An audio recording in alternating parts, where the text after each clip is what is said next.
Hey! Hey, what's up, guys? This is episode 6 of Table Talk. My name is Brent, and this handsome guy I've got right here is Justin. And we are the Mandarin Campus Students team. And we're excited to be able to talk to you a little bit today. We had a great question come in. Obviously, there's been a lot of crazy things. 2020 is just like, it's like, you know, I think of the movie like 2012 when they thought the world was going to end in 2012. And I'm like, well, maybe it is this year. I don't know. But, this has been a crazy year. Yeah. It started out with COVID. We had COVID. We're on lockdown. We've got, this virus going around. It's confusing. All this stuff's going on with this. A lot of information coming out that was kind of scary, nerve-wracking for people. And we're getting locked into our homes. And then, we get out of COVID, and then it's, then we see these deaths, these tragic deaths of people. And now the big hot button thing is racial injustice. And so it's, we're seeing these things, and it can easily start to wear on you. It can start to grind on you. There's a lot of hate going around. There's a lot of angry people. And you just see this everywhere. You see it on Facebook. You see it on Instagram. You see it on, maybe even Snapchat. I don't have Snapchat, but maybe you're seeing it on Snapchat, and YouTube even. You can look on certain videos and get in the comments section, and everybody's fighting about everything, and it just looks like everywhere you look, there's hate. There's anger, and that can just become overwhelming. It can become, where you're starting to go, oh my gosh, like, is this ever going to end? Like, is this the end? Is this it? And so the question that we got today was, how do you filter the anger? How do you filter all these things that you're seeing? The negativity. The negativity, yes, thank you. How do you filter the negativity that we're seeing in the world right now? And do you want to kick it off? Or? Yeah. I mean, it's definitely a challenge. It's not an easy thing, because I think one of the things that's the most hard about it is like a lot of the anger, a lot of the frustration is justified in a lot of ways, but it doesn't make it easier to see. It doesn't make it easier to feel all that anger and disunity and frustration and just just really difficult things out there and really tragic things out there that make it hard for us to process and make it hard for us to understand.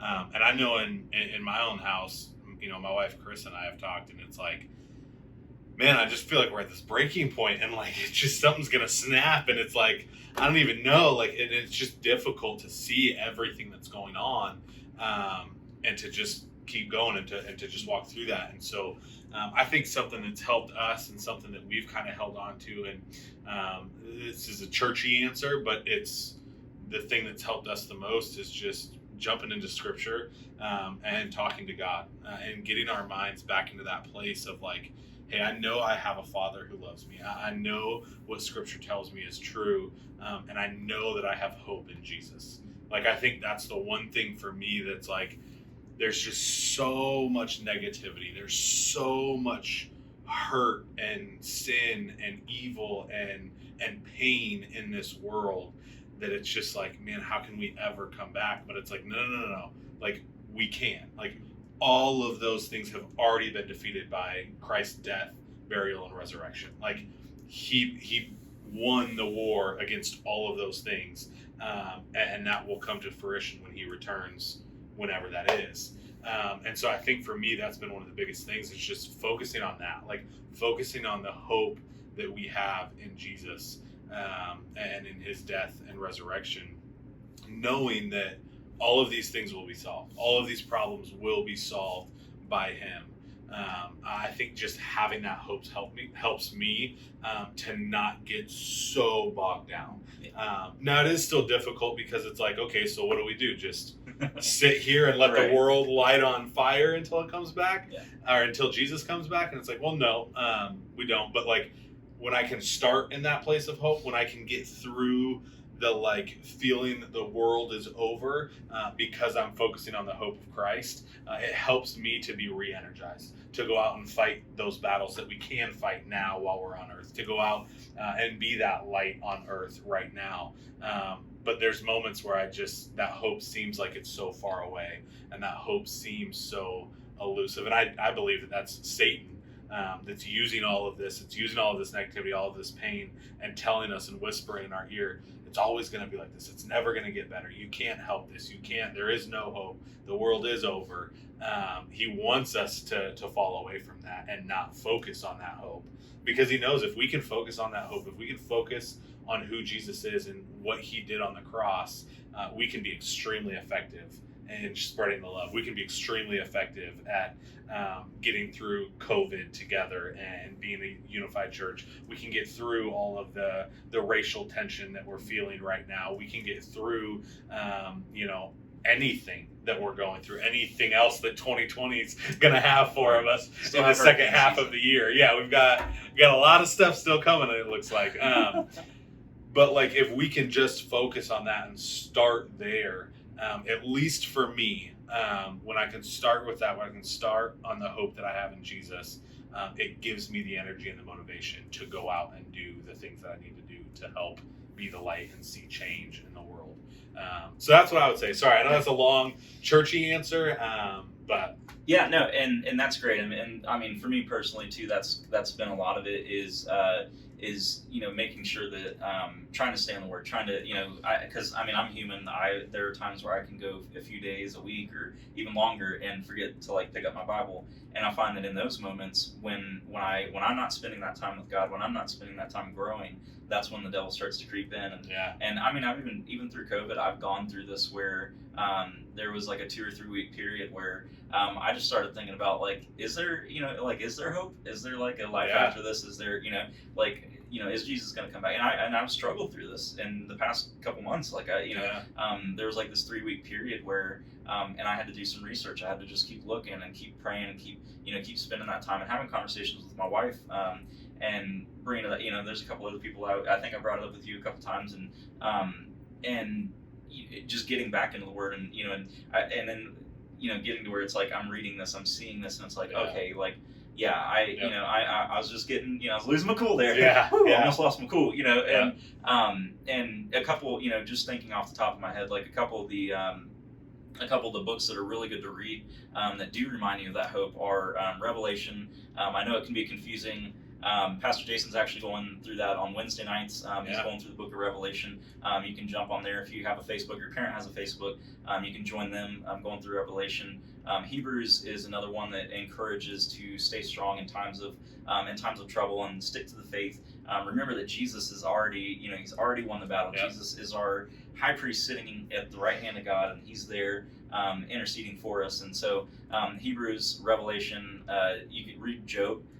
Sometimes reading of the suffering of Job and understanding where he was at, it helps you realize that Absolutely. Hey, I'm not the only person who's felt this way or gone through things. And then the Psalms are great. It's a great book where there are people just crying out to God and they're asking those questions. They're not shying away from God. Where are you in this? Why are you allowing this to happen? They're asking those questions and working through that with God. And so definitely, I think that's a huge thing to do that. First step is just lean into God. Lean into God. Because I think it's important too to know that, like, I think so often the second we start to have those doubts about hope is when we start to think, well, I just must not be a good enough Christian. I must not have a strong enough faith. I must not know God as well as everybody else does. When in reality, I think we all go through those times. Like, I think we all, whether you've experienced it during COVID or you experienced the loss of a family member a few years ago, or, your parents went through a divorce and that was really difficult. Like, those are moments where, like, we all start to have that question. We all start to wonder, and we all, like, just that weight of sin and pain and hurt in our lives that so many people are feeling right now. It's just amplified. But I think we all have moments where we feel like that, and we can get caught into a temptation and a trap of like, well, it just means I'm not good enough. Like, I just must not be good enough. Like, I must not be a good enough follower of Christ. When in the reality is like, no, it's that's a normal part of our faith journey. Like, we're going to face that. Like, Satan's going to try and pull us away and tell us to believe that. But in all actuality, when we can refocus, when we can get back on track and focus on Jesus and the hope that we have in him, it'll actually make us stronger through that. But I think that also leads into our next thing, though. In order to do that, like, I can't do that on my own. Like I can't, when my mind's going like that, like I cannot get myself out of it. Right. Like I know for me, the person that I go to hands down every single time is my wife. Thankfully, it's probably a good one to go to. But yeah, like I go run into her and I'm like, I just can't, like, and she helps me talk through it. And so I think just being in community is another huge thing. Yeah, and as you were saying before, how the devil tries to put these thoughts in your head and gets that. Another thing is his tactic is isolation. Is to once he can get you thinking those negative things and thinking that, he also gets you to think, well, I'm alone in this. I don't have anybody here with me. And so community. If you're in a small group already, you've already got that community. You've got those people who are right there, ready and willing to listen. You have amazing small group leaders that they're volunteering here at this church so that they can help you grow closer to Jesus and grow in a community and grow in a group. And so you can reach out to them. They'll answer any questions that you have. They'll talk to you about it, and they're just there for you. I think that's a big thing too, is just being reminded that in community, people are there for you. They've got your back. It's not, they're not there. It's not this thing where, I'm going to give you some church answers because that's what I have to do. It's no, I actually love you. I actually care about you. And so being reminded that you are in community. You're not alone. And if you're in a small group, if you're not in a small group, we'd love for you to get into one because, small groups are for you growing in a group with somebody who can kind of guide you and help you grow closer to Jesus with your friends. And they will become your friend too eventually, hopefully. And and you get to grow in that community and know that you're not alone, and be reminded of that because the other thing too is you can be that person for somebody else. Where if you're struggling with something, sometimes just being honest with somebody else and saying, hey, I'm going through this or I'm having these thoughts, they might be having those too. And when the devil's telling you that you're all alone in this, he's probably telling that person the exact same thing. And if you two never link up, then he can start to win. But if you two all of a sudden find out that, oh my gosh, you're going through this too. Oh my gosh, we can work together. We can be in this. We can, it's. I was actually reading Ecclesiastes earlier today, and it said the two cords are stronger than one. We can't. Or a single reed is broken, but two cords are together can hard to be broken. And that's so that isolation is one thing too that can be defeated in community. And I think when you have anxiety, when you have depression, a lot of times isolation is a part of it. It's a huge factor of that because you feel like I can't reach out to anybody. I can't be a part of that. So anything else that you I think this conversation could go on for a while. And so I just want to encourage you guys, if you're kind of feeling this, like, reach out to your small group leader. If you haven't quite gotten plugged into a small group yet, let us know. Reach out to us. We'd love to continue this conversation with you. If you just need somebody to kind of vent to and talk at for a while, we'd love to just sit and listen with you and just hear how you're doing. But send us or drop a comment below. Send us a DM on Instagram or on Facebook. All those links will be below, and just let us know. But reach out to somebody in chat as you're trying to weigh through all the negativity and all the hate and all the frustration and just anger that's going on and everything that's happening. Make sure you just reach out and talk to somebody. I think that'll be the most important thing is as we try and focus on the hope of Jesus and find community.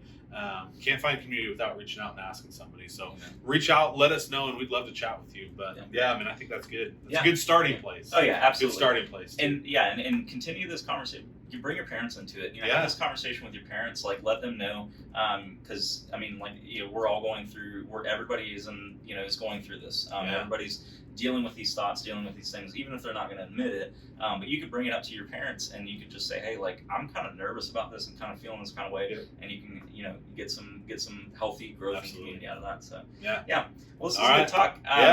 Thank you guys again. Like you said, there's plenty of resources. Just reach out to us, let us know. And if you just need to talk, you can DM us on Instagram and say, "Hey, I need somebody to talk to."